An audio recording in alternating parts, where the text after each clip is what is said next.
Morning. Carol, are we good to get started? Yes, should I start? Then I will call this regular meeting of the Corporate Governance Committee to order. And Carol, I believe there's a statement you need to read. So if you would do that for us, that would be great. Thank you, Mr. Bernstein. This meeting is being conducted as a virtual meeting, so I'll do a roll call of all the trustees to confirm attendance. Ms. Sanchez? Mr. Santos? President, on count four. Good morning, Mr. Bernstein. Mr. Keough? Morning. Morning. Ms. Greenwood?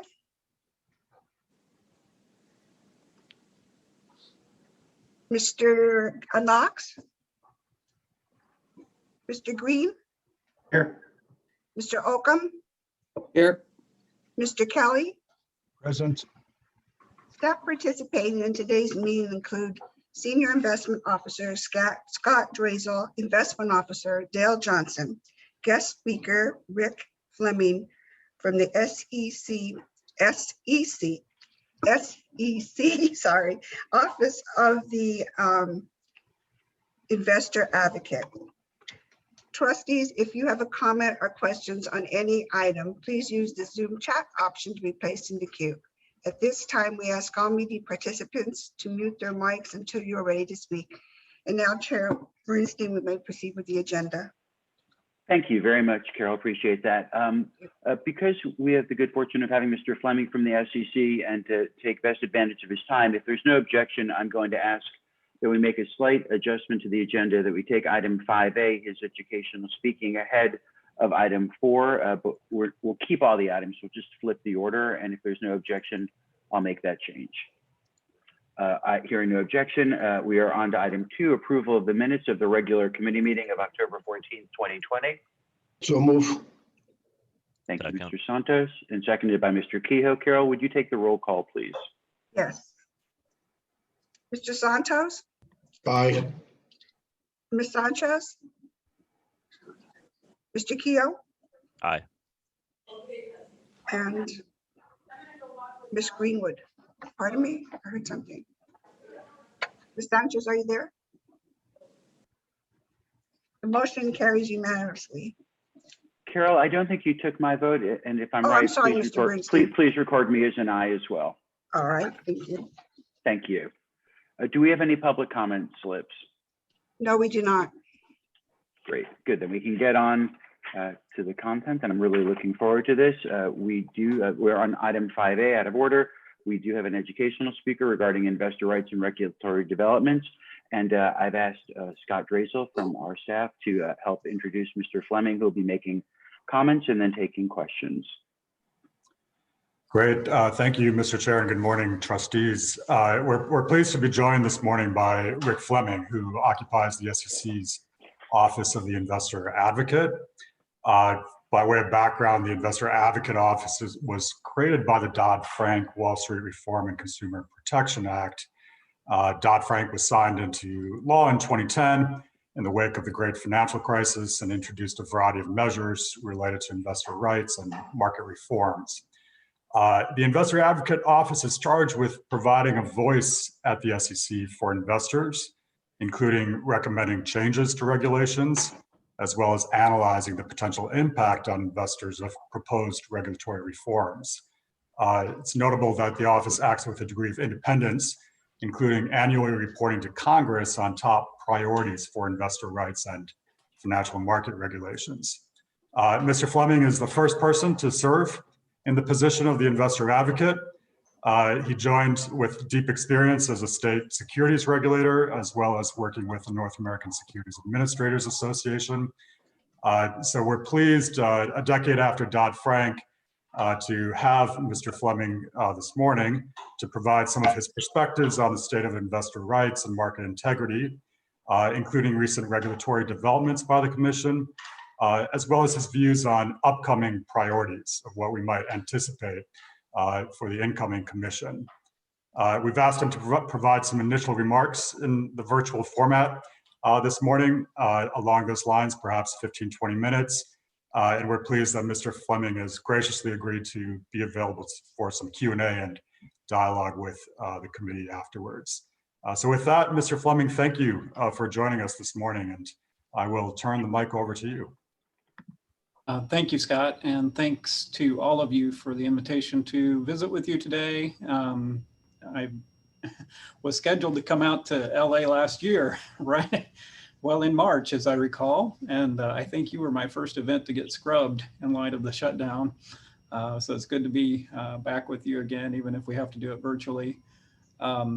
Thanks for that introduction. I think you've covered the role pretty well. I mean, the bottom line is I'm supposed to be an independent voice for investors within the SEC. So I am an SEC employee. I report to the chair, but it's a really unique position in that, you know, I the number didn't move either that much. I think I've got some background Yeah, stuff going on, but I'll just keep rolling ahead. Mr. Fleming, one moment. If people can mute, if you're not Mr. Fleming, that would be terrific. Thank you. Thanks for the assist. So it is a unique role in that I'm in some respects an in-house critic of SEC policymaking. I make recommendations to the SEC. I make recommendations to Congress for changes that might be beneficial for investors. And so oftentimes that means being supportive of things that I think that the SEC is doing right, but sometimes it means that I'm being critical of things that I don't think are helping investors. And unfortunately, you know, that's been the case. And in the recent past, there have been a number of things that the commission's done that I felt like were not really in the best interest of investors. Now, one of the things that I do is I file 2 reports with Congress each year. And those reports go to Congress without any prior review or comment by anyone else at the commission outside my office. So it really is designed to sort of underscore the independence of my role. And so the most recent report that I filed was in this past December. It's called our annual report on activities. And I think it's fair to say that that report was probably my most critical of the SEC.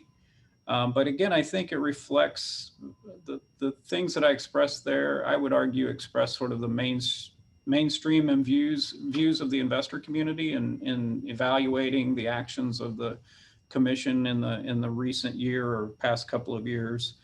And really the 2 things that I raised, well, I should stop first and say, I think it's probably going to be obvious that the views that I express are my own and don't represent the views of the commission or the commissioners or my colleagues on the commission staff. I'm sure you've heard SEC speakers, you know, we always give that disclaimer, but for me, it's, I hope it's obvious. But there's 2, I guess I would sort of bucket the concerns that I expressed in my most recent report into two categories, I guess. One is that in almost every rulemaking that the SEC has done in the past year or 2, they've asserted really that they were modernizing and updating the rules. But really, if you look what they were doing, that had the effect of deregulation. And that's fine. I mean, it's fine if you take old rules and you brush them off and you adjust them, you know, to take into account modern realities. But the thing that I pointed out to Congress was that there are a number of areas in which investors have been calling for modernization that continue to be ignored by the commission. So even though it was going through this period of, quote, modernizing and updating its rule book, it was leaving out a lot of pretty important things. And the most obvious example of that would be in the area of reforming or modernizing the proxy plumbing. And that's an issue that I know LACERA has spoken to and has made comments to the commission about the importance of that. I mean, as we know, as an investor, when you vote your proxy, you don't really know if it's even getting counted because the proxy plumbing is so antiquated and so so bad. And so there have been a lot of calls for the SEC to address that. But of course, what they did they prioritized other things in the last couple of years, like the shareholder proposal process, thresholds, the proxy advisor rules, things like that, that were actually opposed by the investor community, as opposed to doing something with the proxy plumbing that was certainly the investor community, as well as basically everybody was supportive of the commission doing something in that area. Another area that I think the commission should be making efforts to modernize is under the rubric of ESG, so environmental, social, and governance disclosure. Investors have been calling for more disclosure in those areas for at least a decade, longer than that. And I think the evidence has just grown more and more over the years that those factors have real impacts on the long-term performance of companies. And so it's not just a sort of a political issue. I think it's pretty well demonstrated that these are, really material matters, that things that really are important to the average investor. And so investors have been calling for greater disclosure of those types of things, and in a way that makes it comparable from one firm to another. I mean, we've had some improvement in terms of companies giving voluntary disclosure of ESG, but again, it's hard for an analyst to make comparisons across companies or across industries when the disclosure is done in whatever way the company deems advisable. A third area that we suggest could call for real modernization is just it's a simple one. It's making all disclosure machine readable. There are still a lot of disclosures for investors that are not in a machine readable format. So for example, the MD&A could be block tagged to make it machine readable, but for whatever reason, the commission has sort of resisted those efforts.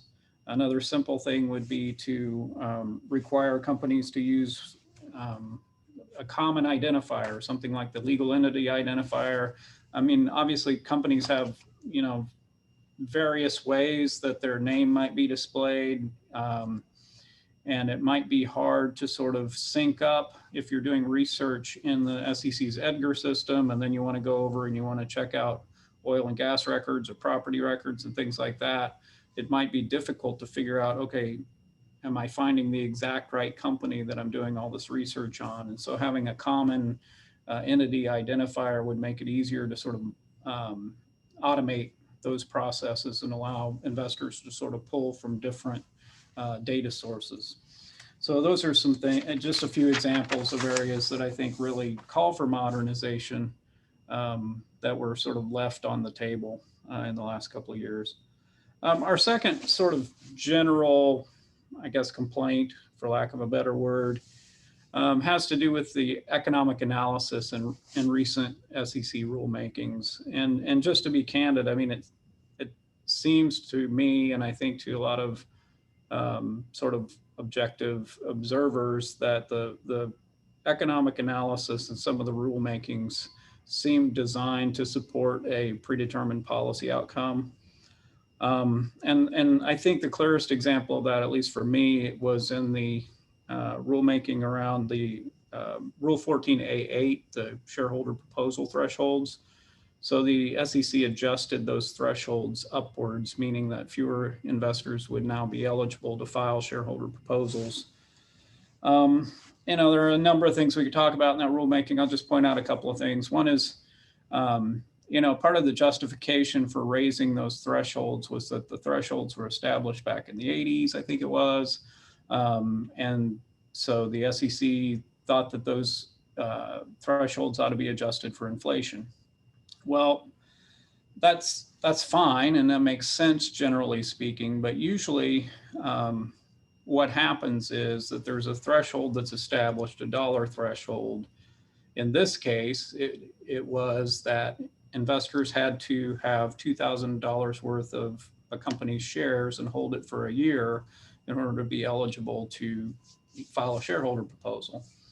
Well, now you would imagine that over time, more and more shareholders would be eligible for that just based on the effects of inflation. you know, because more and more shareholders would hold $2,000 worth of a company's shares. And so you would want to adjust that threshold up to account for inflation.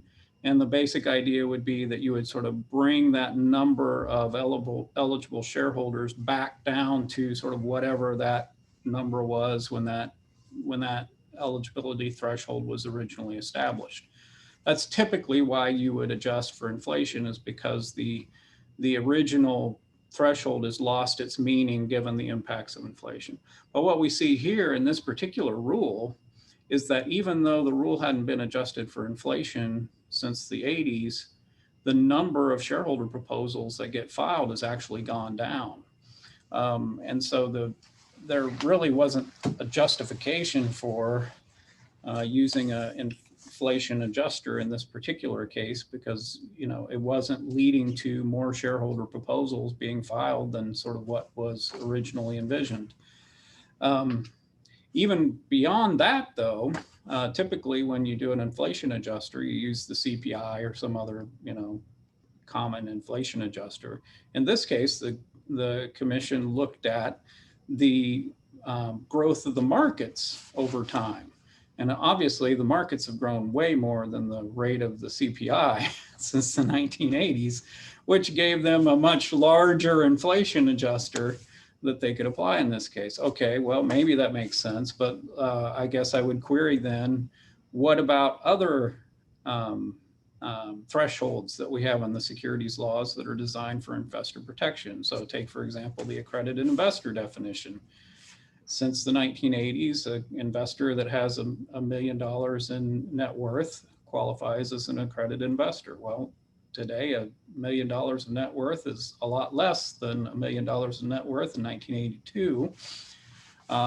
So a lot of people have called for the SEC to adjust that threshold in light of inflation so that it gives the same level of investor protection that it had then. I query whether the commission would have used not just the CPI.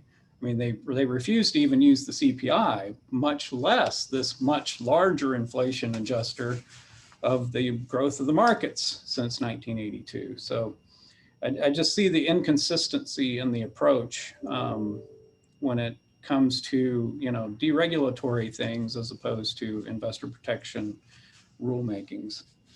But even worse than that, in this Rule 14A8, the rulemaking related to the eligibility for shareholder proposals,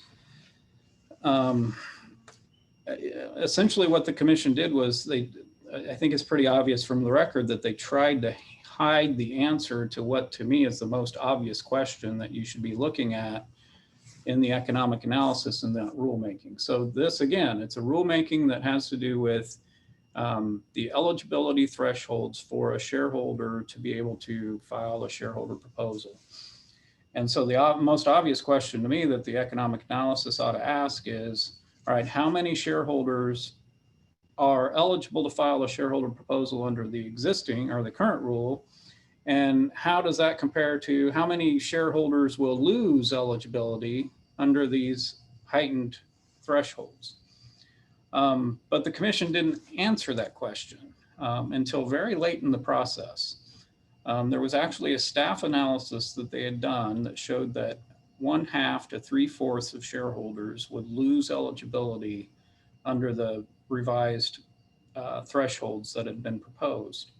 That was nowhere discussed in the proposing release, and it was only that analysis was only inserted sort of quietly into the comment file 40 days before the commission adopted the final rules. And essentially what they did, what the commission, what their argument was it doesn't really matter how many shareholders lose, you know, eligibility. They focused on the number of shareholders that had actually filed a shareholder proposal in 2018. And said, well, that was only a handful of people that actually used this process in 2018. And so if we change the thresholds, it's really not going to affect very many people. So like kind of a nice, you know, way to avoid having to say that you're eliminating 1/2 to 3/4 of the shareholders from being able to use this process. so I feel like that was, sort of a big, obvious example of an economic analysis that really sort of failed to provide objective evidence from which to evaluate the impact on investors of a rule change. I better move on to a couple other things. Another rulemaking that we've been critical of was the proxy advisor rulemaking. I know that that's another one that you all have weighed in on. This is the one where the commission basically mandated a feedback mechanism. So if you're going, to your proxy advisor and paying for their advice on how you should vote your shares, they have to provide a way for the management of the company to sort of, tell you whether they agree with the advice that you're being given or not. And in the proposing release, the commission justified this type of a feedback mechanism because of purported errors in the analysis that proxy advisors were doing. Of course, in the comment process, that was pretty well shot down that there were a lot of errors in the proxy advisors analysis. But so in the adopting release, the commission sort of retreated from that position, but they still framed their rationale in terms of providing greater, quote, reliability and completeness, which I think is essentially saying the same thing, just using gentler words to do it. And I just think it's a position that was really unsupported by any empirical evidence. And, even though the adopting release speaks in terms of this will, be beneficial for investors, the record really showed that the investor community was just, overwhelmingly opposed to this rulemaking. And we just think that the feedback mechanisms creates opportunities for management interference in your ability to get really truly independent advice. One more I think that I'll talk about a little bit, and then I'll open it up for Q&A. One other rulemaking that was done last year that we have some issues with is the expansion of the registration exemptions. This isn't clearly within your wheelhouse because it has to do more with retail investors and their ability to invest in non-public companies. So we're talking about Regulation A, the Reg A exemption, Rule 504, crowdfunding, those types of things. And I mean, the big picture, the concern I have is that this sort of continues what is probably a decades-long march by not only the commission, but by Congress to allow a company to sell basically as well, raise as much money as they want from as many people as they want for as long as they want without ever having to go through the registration process. And I just think that conflicts with the basic fundamental premise of the 33 Act and the 34 Act, which is essentially that if a company wants to sell its shares to the general public, then they have to become a public company. They have to provide disclosure that, that goes out into the marketplace so that everybody's on a level playing field. And so I guess that's my large overarching concern, is that we've sort of lost that distinction between the public and private markets. And I think that's a problem. I also think that the analysis in that rulemaking was pretty shallow, honestly, when it came to describing the impacts on investors from those rule changes. I mean, essentially, it asserted that retail investors would be better off if they had greater access to, private companies, investments in private companies. But there was really sort of very little thought to the challenges that investors face when they invest in non-public securities. Things like information asymmetries, the real risk of sort of over-concentrating and the lack of diversification and sort of the increased risk that comes from that. I mean, if you think about it, half the households in this country have zero investments. So, they're sort of out of all of this. But even above that, sort of the next quartile from 50 to 75% of the household, in that wealth range, they have like a median of $10,000 in investable assets. So, I mean, what do we really, how much benefit do we think this is really going to create to sort of open the private markets up to people that have that level of assets? And if they are investing in private companies, then they're probably over concentrated with that little bit of money that they do have. And then you have things like liquidity concerns. It's difficult to get out of these things if you got to pay a hospital bill or something like that. Again, the diversification problem. So, I just felt like the commission really didn't do sort of a substantive analysis of the real world impacts on investors of changing some of these rules. Okay, with that, I better open it up for Q&A because I'm really interested not only in what your questions are and happy to answer those, but I guess I'd actually be interested in listening a little bit to what you have to say. Obviously, with new leadership at the commission comes new opportunities, and the new leadership will come in and set new priorities. I'm really interested in what you think those priorities ought to look like. I know you've commented on a number of things. First of all, let me just say thanks. You guys have been a great partner in terms of advocacy on behalf of investors. And so even though I haven't met with all of you before, I've certainly been aware of your work in this space, and I really appreciate your efforts. So I know you've spoken to a lot of other issues that I haven't covered today, things like dual class shares, which I just think are a ticking time bomb. So I'm happy to talk about some of those other things if you like. But with that, I'll open it up for questions. Mr. Fleming, thank you so very much. I do have people in the queue. If you have questions, please feel free to shoot me a private message and I'll add you to the queue. Mrs. Sanchez, you go first, and then Mr. Santos. Great. Thank you, Mr. Fleming, for coming this morning. And it's unfortunate that we didn't get to talk to you last year, but first, let me just commend you on hitting most of the points that I had planned on bringing up this morning in your opening comments. And so I'd just like to provide some support for the need for proxy plumbing and better ESG disclosures. I think that is long in the making, and I hope that the SEC will prioritize this by their new commissioners. On a separate topic, but related topic, you did make comments about sort of the continual march towards deregulation, and it concerns me as well considerably. And I wonder if you might comment on the explosion of special purpose acquisition companies and kind of what that means for investors. I just, what I see in my perspective is a very, very supportive monetary environment that has failed to create real inflation, but has managed to create a tremendous amount of asset price inflation that has distorted value in the markets.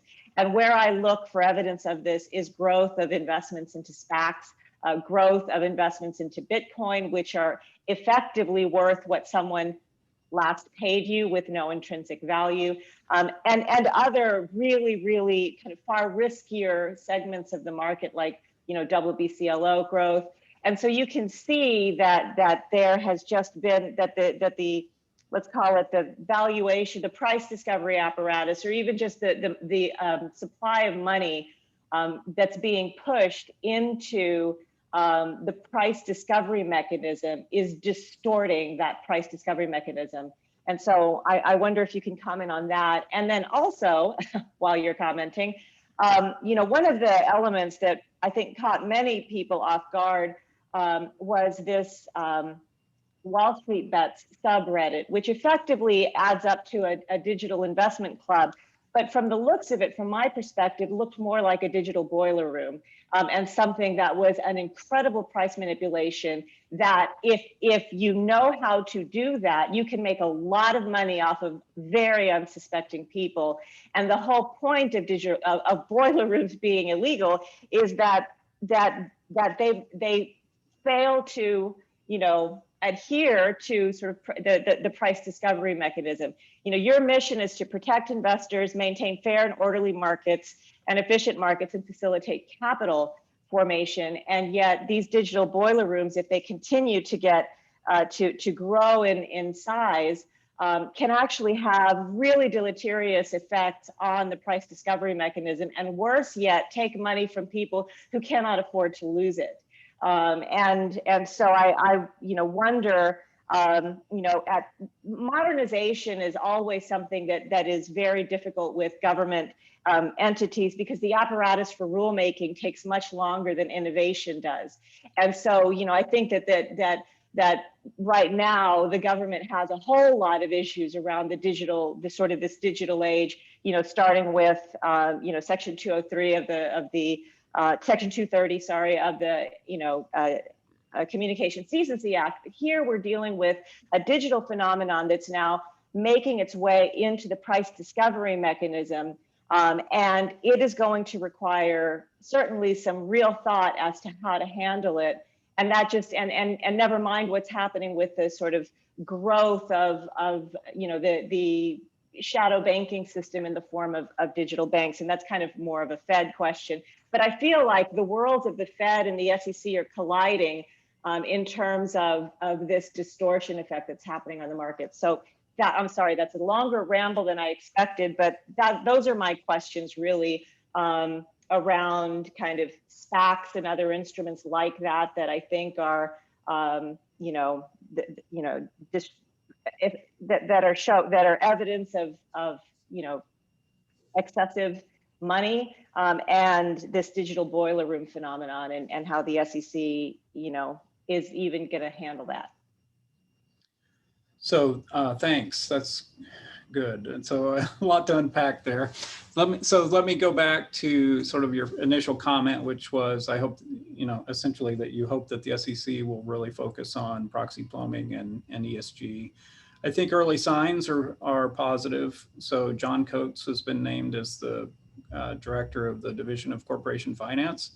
I've known John for a while because he was on the SEC's Investor Advisory Committee, and he actually was sort of the one with the pen who wrote the IAC's recommendation related to proxy plumbing, and pushing the SEC to prioritize that over things like the proxy advisor rule.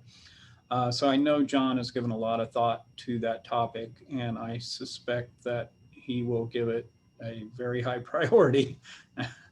There's a lot going on that he has to deal with, but he's certainly a person that's expressed a similar sentiment to what you've expressed in terms of the need for the commission to really focus on that. On the ESG, there's another sort of if you go with the view that personnel is policy, some of the early moves would suggest that that's going to be taken more seriously by the commission. A gentleman named Satyam Khanna was appointed to actually be in the chair's office with essentially the ESG czar. I don't know if I'm the only one calling him that, but that's, I think, what he is. The acting chair has called for greater ESG disclosure. Basically, the pathway being to establish an ESG advisory group who will provide recommendations to the commission that then presumably the commission will move forward with. So Commission Acting Chair Lee has endorsed that idea, and Commissioner Crenshaw, I think she actually was the first one to propose that idea. So if that's something that the new chair goes along with, then I think we'll see some movement in that area. I'm not an I don't claim to be an economist, but I do worry about the amount of money that's sloshing around in the system and how that's impacting asset pricing. I guess not just in the securities space, but broadly speaking. And the valuations, well, I mean, the price is being sort of disconnected from any kind of fundamental valuation. And that's really concerning. I don't know the fix to that, honestly. And I hope there are some good economists that are thinking very hard about that, because it's worrying to me, what kind of bubble we might be in at this point. When it comes to SPACs, I think, I think essentially what you're saying is that this is a symptom of this, all this money sloshing around, and that's another, it's expressing itself again in that way, and in addition to some other ways. That's probably right. I think that's probably some of what's feeding the SPAC frenzy, is that there's just so much money and so few places to park it. I mean, there are now over 300 SPACs that are seeking acquisitions, and so that's a lot of money chasing what I can't imagine are that many high quality deals.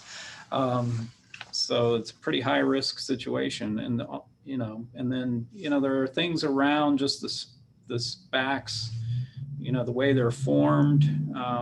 For example, they can give sort of forward-looking projections more so than your typical IPO, which makes them even more high risk probably than companies that are going through the traditional process.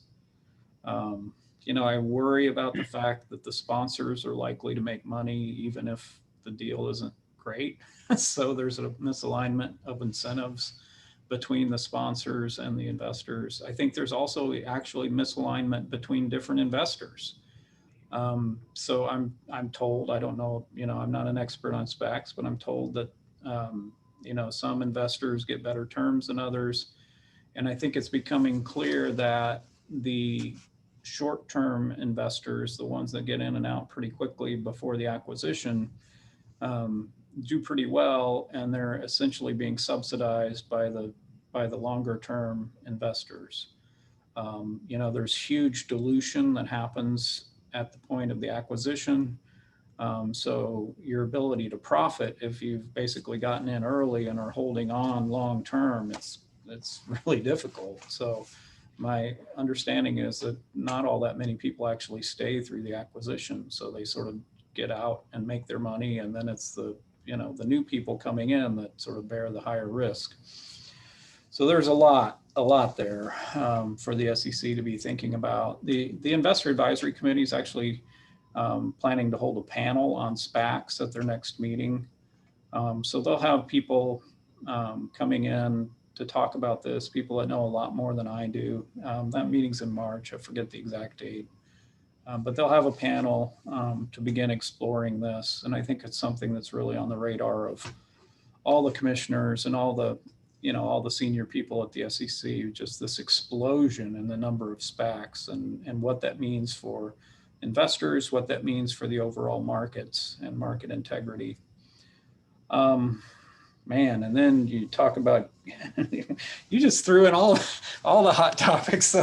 So, GameStop and other, these highly volatile shares that we've seen lately, I think, what do you call that, a digital boiler room? I think that's a interesting description. I've been around long enough that I remember the old boiler rooms. And I guess there's probably some similarities there. I think one of the things that I guess I'm happy about is that it doesn't seem like the commission is sort of overreacting. They're not sort of doing a knee-jerk sort of reaction. They're really looking at a lot of different things in that area. And I think hopefully a lot of this can be dealt with sort of outside of the policymaking space. I think some of this, I hope, will sort of self-correct, with just ordinary market discipline where, people do these things, they lose some money and they learn not to do it in the future. That's a hard lesson to learn, and hopefully people aren't putting their life savings into some of these things. But I suspect that some of this will just go away as a result of sort of normal market discipline. And I think the commission can do a lot with just its existing enforcement authority and enforcing the existing rules. So, for example, you're concerned about market manipulation. I think that's something that a lot of people are looking at.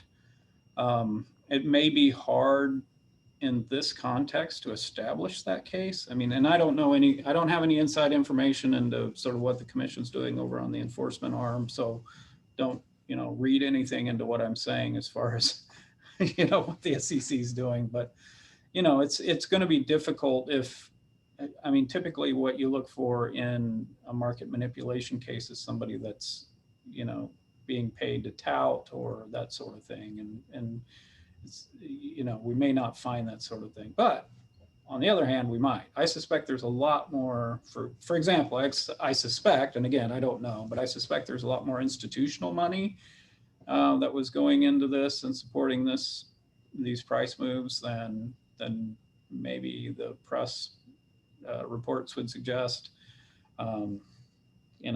So perhaps we'll find some evidence of market manipulation that the commission can use its enforcement tools to address. Other things that I think they probably ought to be looking at, one would be just, the high level of short interest in some of these companies. You can't do a short squeeze unless there's a lot of shorts on a company. And, the commission has declined to ban naked shorts, and that's probably okay. But I mean, what they did instead was essentially require that brokers be able to locate shares in order for short trading to happen, and so they should have a reasonable belief that they can actually get their hands on the shares if they're doing short trading. And it's hard to imagine that belief is really reasonable if 140% of the market cap of a company is being shorted. So there's probably something worth looking at on that side. Also, I would suggest that they look at sort of the suitability of some of these online platforms. They're bringing in thousands, tens of thousands, hundreds of thousands of new customers. How many of them are being granted options trading privileges that have very little investment experience, and is that suitable? So there are a lot of questions there that you can sort of address using your existing rules. When it comes to sort of policy responses to this, one thing that's maybe tangential, but I think interesting, the Investor Advisory Committee. So back in 2015, the commission went from T3 trade settlement to T2, if you know what that means. Actually, the Investor Yes, Advisory, I do. Okay. The Investor Advisory Committee recommended that they go ahead and drop down to T1, T+1. And now that looks pretty prescient. It would have taken a lot of sort of the risk out of the system. And so maybe you wouldn't have had the restrictions thrown in anyway. That's one possibility. Other things, again, short sale disclosure, there's probably some enhancements that could be made there.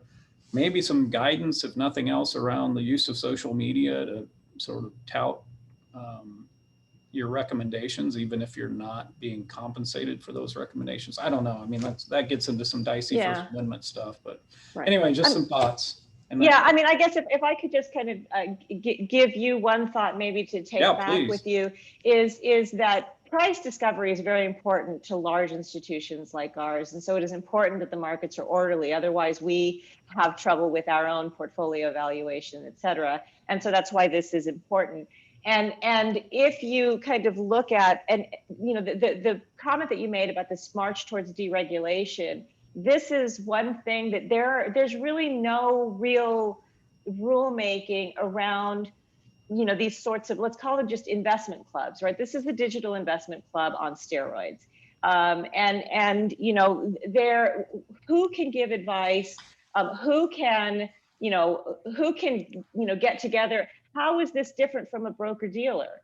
In some ways, I think you got more activity from this than not. And so I just think that the SEC has to kind of reconsider its regulatory framework the exemptions is like a laundry list of exemptions as to how you can get around SEC registration and around SEC rules.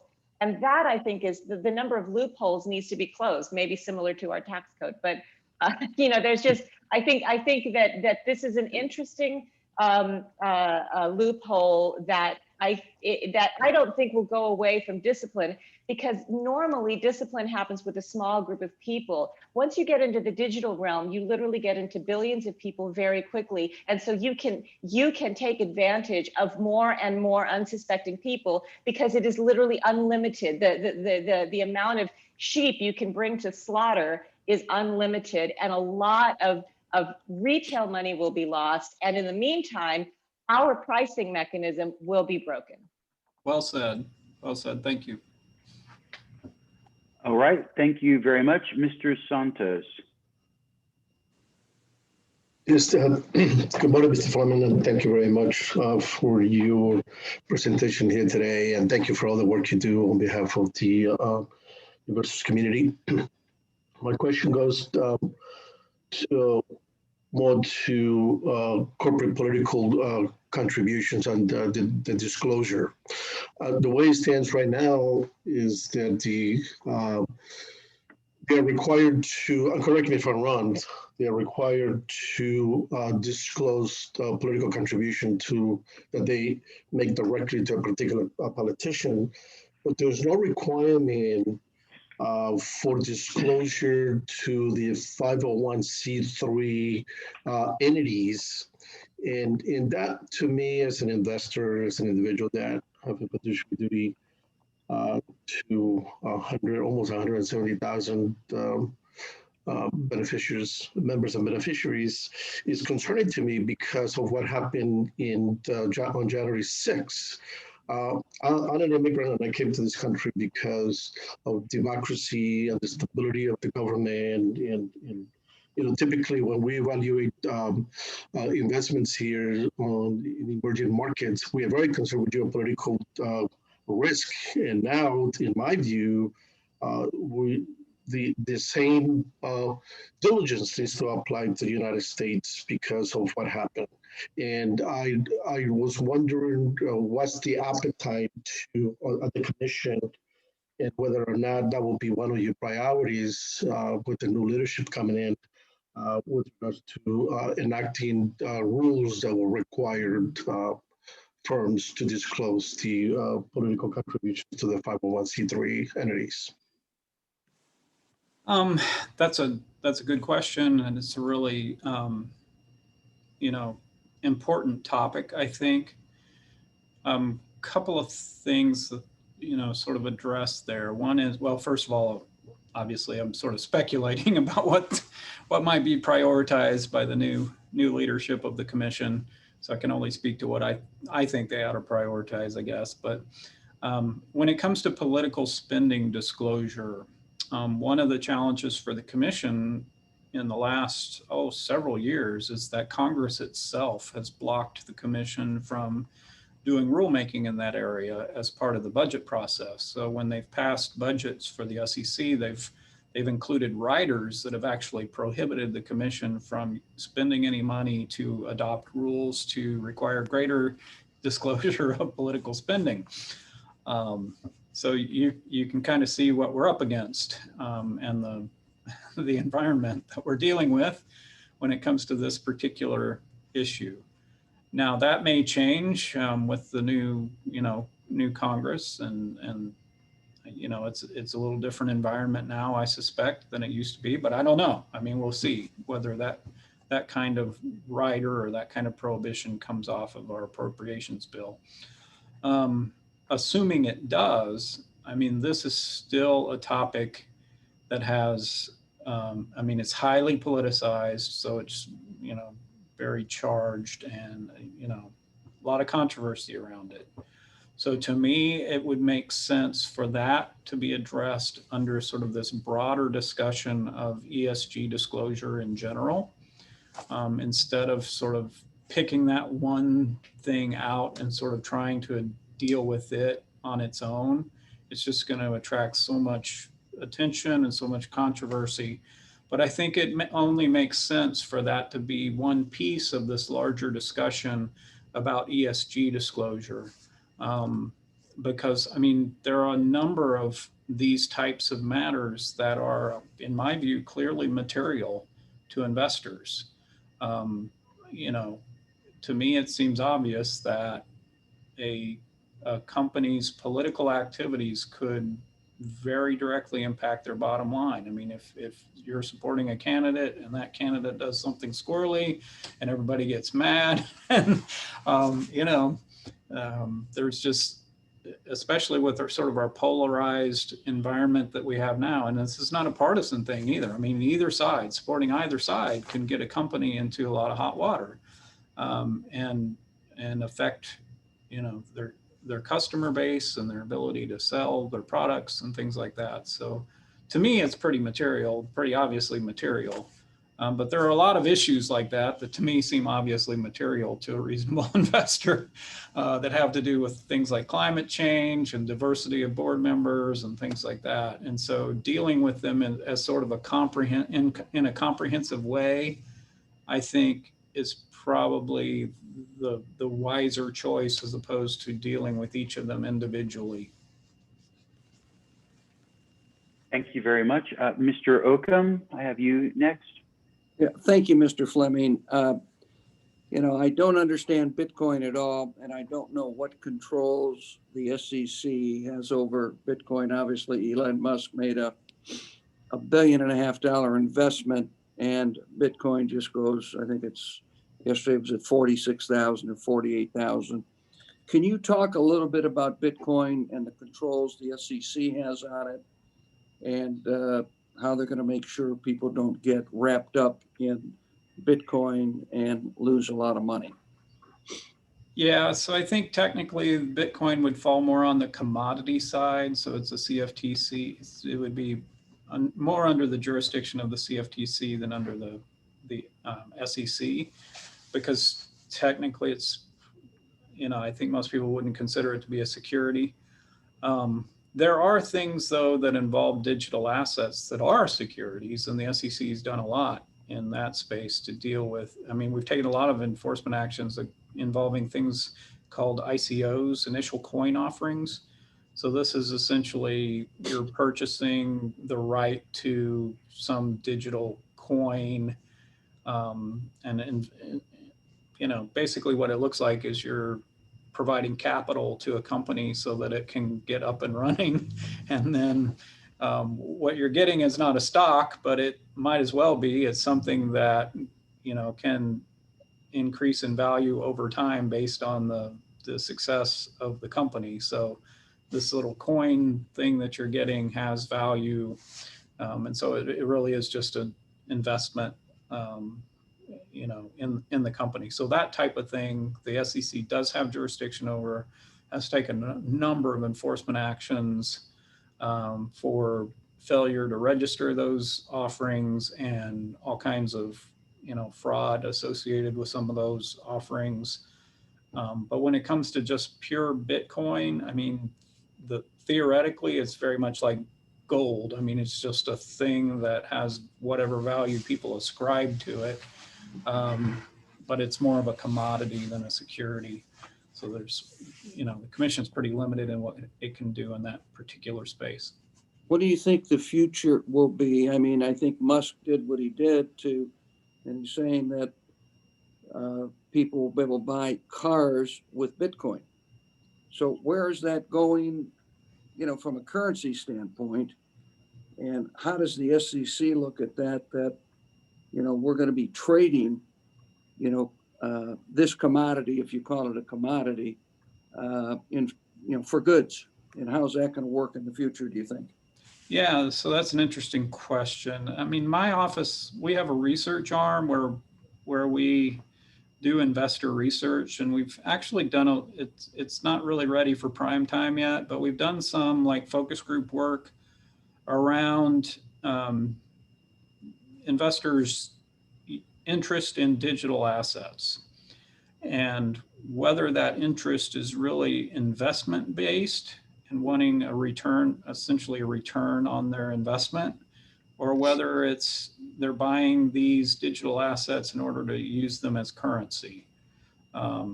Again, we don't have the results of that yet, but I think we all have our suspicions about why people buy, crypto assets. But I don't know where that's going in the future. I suppose if if you can, order a pizza using digital assets, then it becomes even less and less of security. Mrs. Sanchez? I just want to follow on, Mr. Fleming, and I don't necessarily have a question for you, but just a comment on your comments.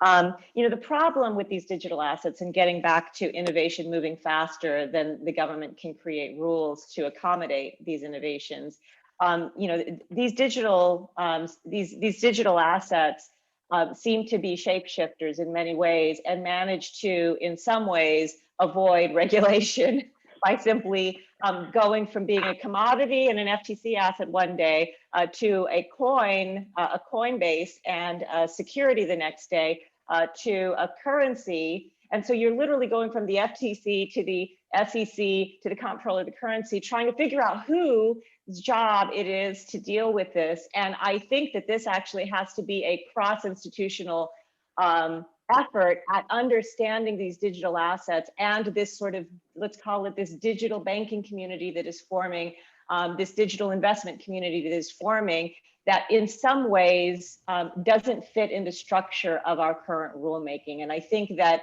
the idea that you can say, oh, well, you go ask dad, I'm too busy right now, I'm not going to consider you a security today, I think you're a commodity. And meanwhile, they're going around avoiding registration in many ways with, like I said, very little to no intrinsic value underlying many of these,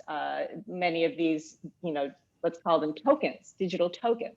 And so, they are as useful at the end as a token that you take to go to the fair to ride a roller coaster or a ride. That's what they're going to be worth in the end. And it concerns me that we need to take a cross-institutional approach to thinking about this sort of new age.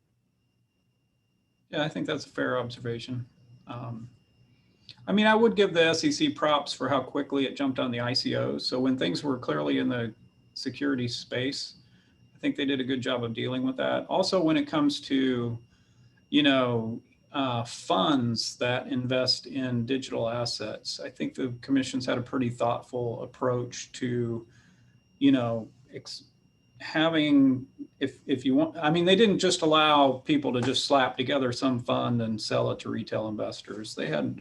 They've really had to deal with issues around custody, and I think the commission's been fairly thoughtful in terms of allowing ETFs and things like that to be created that are going to be marketed to retail investors. Now, when it comes to, there's a lot of issues around crypto, and you're right. It's sort of a whole of government that needs to be thinking about these things, and the Fed and certainly Treasury involved when it comes to digital currencies. Thank you. I'm going to throw what will probably be the last question or comment to our CIO, Mr. Grable. Use it as you wish. Well, first, thank you, Mr. Bernstein, and thank you very much, Mr. Fleming. This is a absolutely fantastic conversation, and I feel infinitely better that people like you are the guardian, so to speak, of our securities, and really promoting very important issues.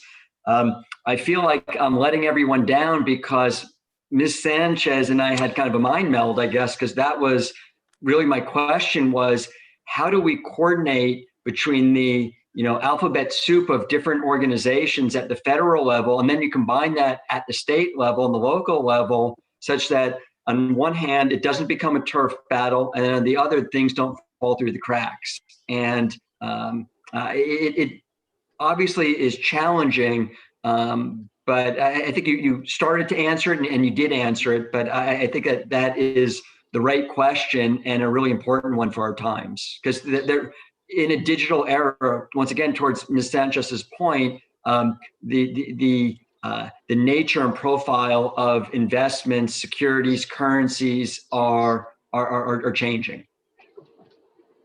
Yeah, I guess I would just observe one thing about the person who's been appointed to be the new SEC chair, Gary Gensler. He was actually CFTC chair. So perhaps, I mean, this is always a challenge, right, for the government.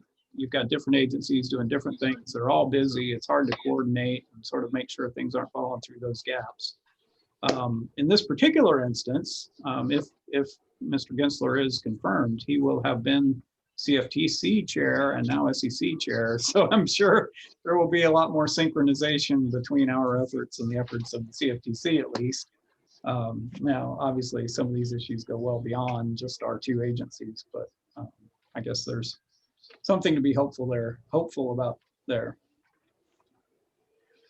Mr. Fleming, it's been such a pleasure to have you with us, and I appreciate all the questions and comments as well. It was worth the wait, and we hope you come back soon.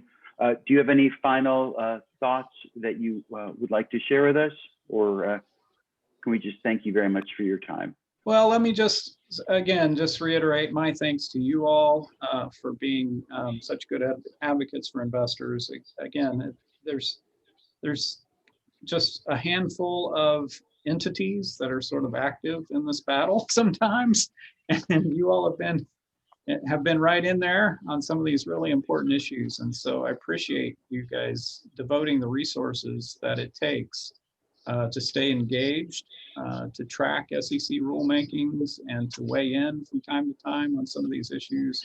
It's really important, and not enough people or not enough organizations do it. And so I really appreciate those of you who really make that a priority. So thanks. It's really been good to connect with you all. Thank you again very much. And thank you, staff, for working so hard to get you here. It was a year in the making, but it was well worth the wait. We really appreciate your time. Thank you very much. So Right, you are welcome to to stay on, but I believe you may have other things. And I do. All right. Thank you very much. All right. We will return back to item 4, our non-consent item, which is a recommendation from Mr. Drazel and Mr. Johnson regarding revisions to the corporate governance and stewardship principles policy. I don't know who's going to be presenting on that, but Scott or Dale, take it away. Sure, great. Thank you, Mr. Bernstein. So item 4A is the recommendation to advance for board approval a revised corporate governance and stewardship principles policy. The principles, as the committee is aware, articulate LACERA's views on sound governance of portfolio companies that guide how we vote proxies and other stewardship activities and advocacy, including on some of the topics we just discussed. By way of background, LACERA reviews the principles every year in advance of the proxy season, which comes up in spring, starts in a few weeks. The committee will recall that the principles were significantly refreshed and revised 3 years ago.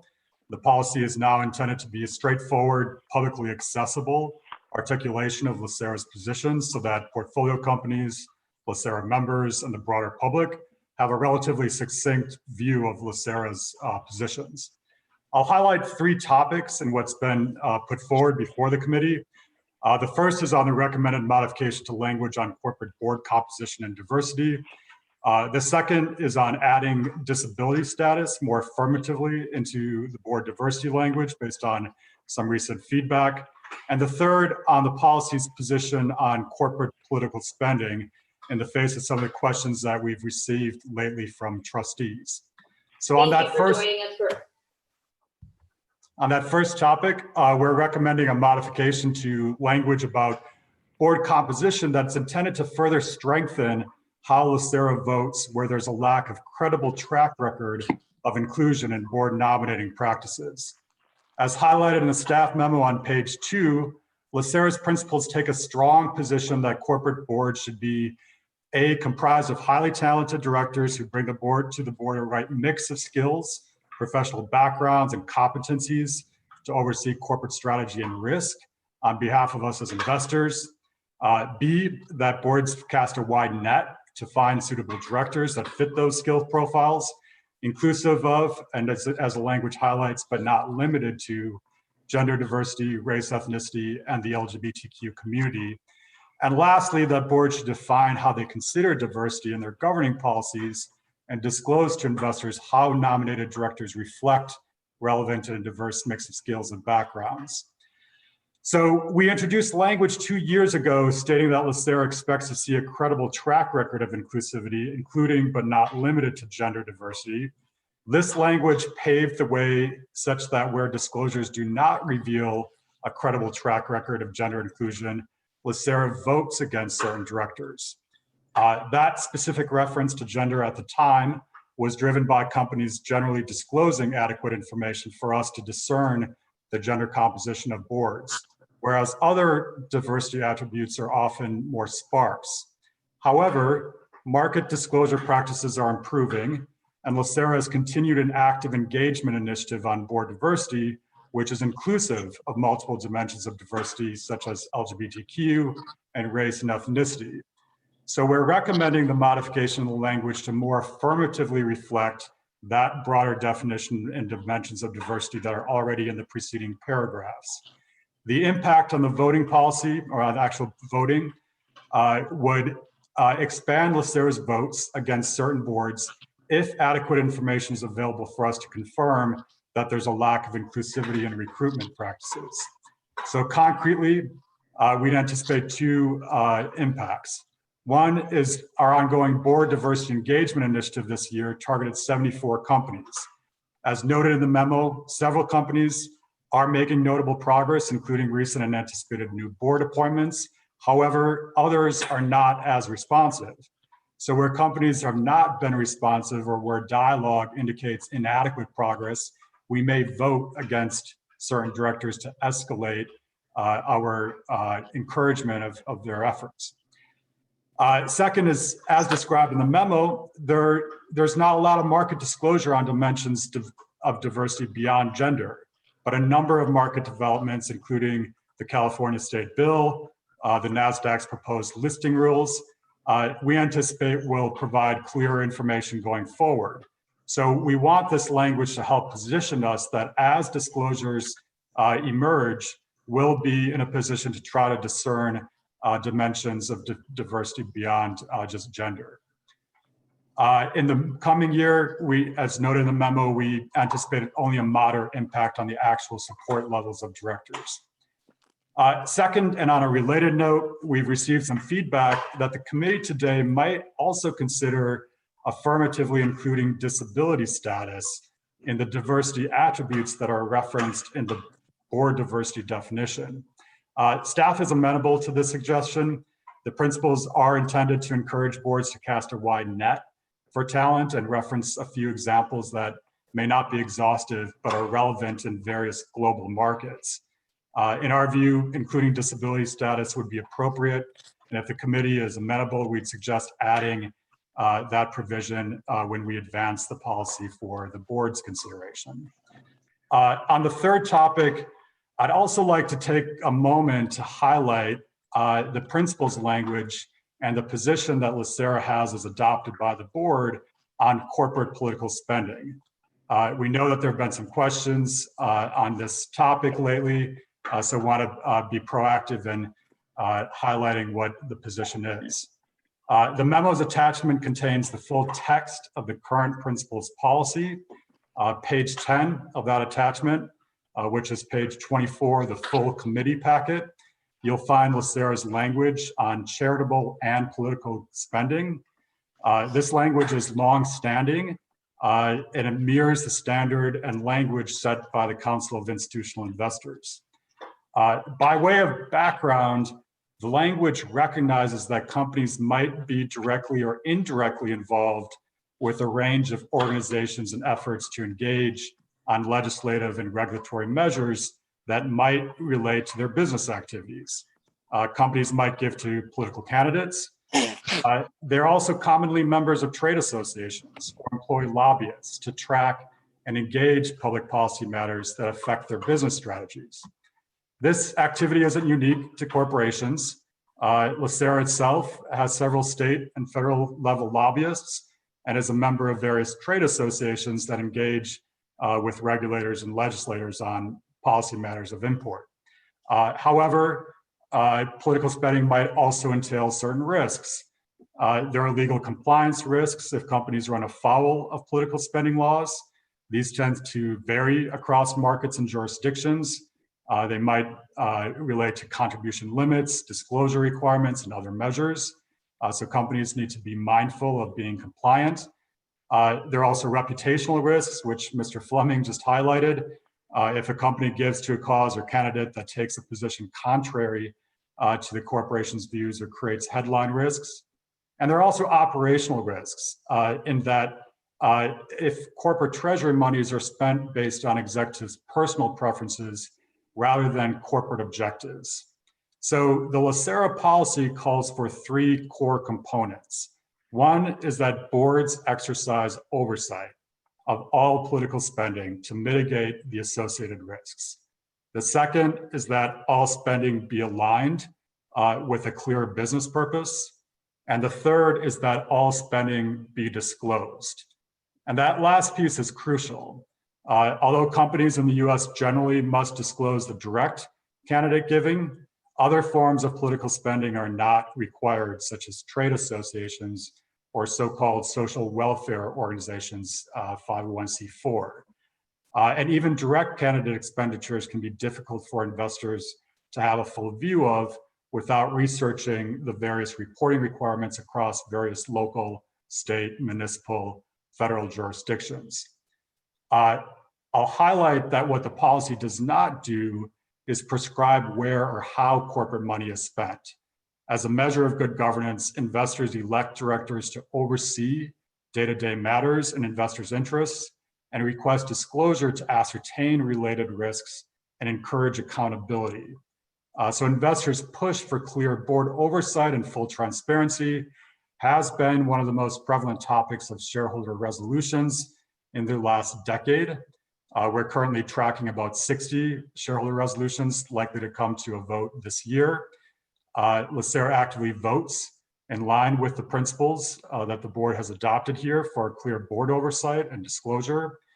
However, requesting disclosure company by company has not yielded fast results in the past decade. So CII and other institutional investors have requested that the SEC take action to require more full disclosure of all companies. A group of 10 law school professors a couple of years ago submitted a request for the SEC to issue some regulations on that topic to result in a more uniform standard in market disclosures, as opposed to the patchwork that currently exists. So consistent with LACERA's policies, an option that's available and consistent with past practice on just providing comment to the SEC is that we might perhaps support that formal petition. So with that, I'll take any questions on the action item today for the review of the principles themselves. Thank you, Scott. I have Mr. Santos in the queue. I'm sure other people will want to join in. Before anyone speaks, I just want to remind people we're almost at 9:15. We do have a BOI meeting.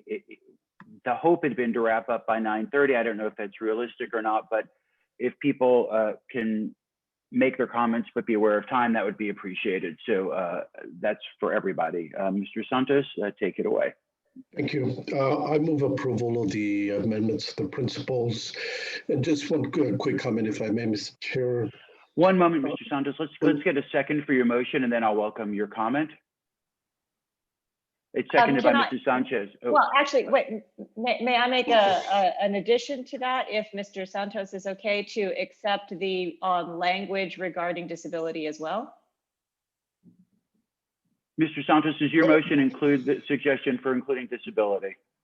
Yeah, approval to include the latest amendment. Yes. I second. I have no problem with that. So just to follow up on your comments, Mr. Dreisel, regarding the work that CII is doing and working with the SEC. I mean, you heard my discussions with Mr. Fleming in terms of hopefully with the new leadership in the SEC will be a consideration for mandating full disclosure, especially to the 501c4s, I think it is. Force.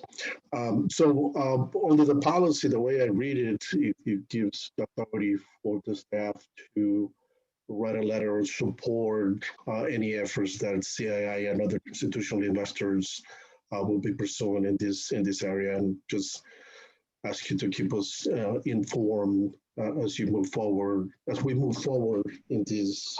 in all areas, but specifically for me with regard to the political contribution to their 501c or entities. Thank you. I've got Mrs. Sanchez in the queue. I just wanted to ensure that we had covered the disability clause and that's it. I want to thank you for the work. I support the motion. I want to just affirm how important it is to pressure organizations to start counting things. It's funny, I thought Mr. Santos, who usually leads on this topic, would talk about it, but I'm happy to pick up the ball. If we don't get metrics for measurement, we can't really do anything. So our ability to create pressure, to create metrics is, to my mind, critical for all things moving forward. I want to just ask staff to consider, as I've been looking at the various California grant programs for COVID relief, they all also hit on veteran status. And I'm not sure that it's something to do on the fly, but two things. I want to ask that we begin to consider whether veteran status should be mentioned. And I want to point out that the demographics on veterans are increasingly our other minority demographics. So that's part of the progress of our military, but I just wanted to ask that staff take that under consideration as well. I will definitely support, as a veteran, I will support that. Thank you, Mr. Bernstein. Do we have any other comments or questions? Carol, can you take the roll call, please? Yes. Mr. Santos, Aye. Ms. Sanchez, Aye. Mr. Keough, Aye. Chair Bernstein. Aye. The motion carries unanimously. Thank you very much. We are on to, and Scott and Dale, thank you for the work on bringing that forward. We're on to item 5B, which is for information only regarding governance and stewardship update. Are there any questions or comments on that before we move on? Thank you for providing that, John and staff. We're on to items for staff review. Number 6, Carol, is there anything? No, we do not have anything. Thank you. For good of the order, I will just throw the floor open. Does anyone wish to provide good of the order? I just want to comment that our corporate governance and stewardship update is very lovely. Thank you. It was a really, really good piece. So I just wanted to, I didn't quite get that comment in earlier. And I thought Mr. Fleming's presentation was terrific and the engagement after. So it took quite a while longer than we expected to bring him there, but I want to thank staff for staying on top of that and bringing him to us today. I thought that was terrific. I will entertain a motion for adjournment by Mr. Santos. Without objection, we are adjourned. Mr. Knox is here. Mr. Knox, what time would you like to start BOI? How about 9:20? Let's just take a quick 3 minutes if that's good for the group, and then we'll get started. Very good. Thank you very much. We are adjourned.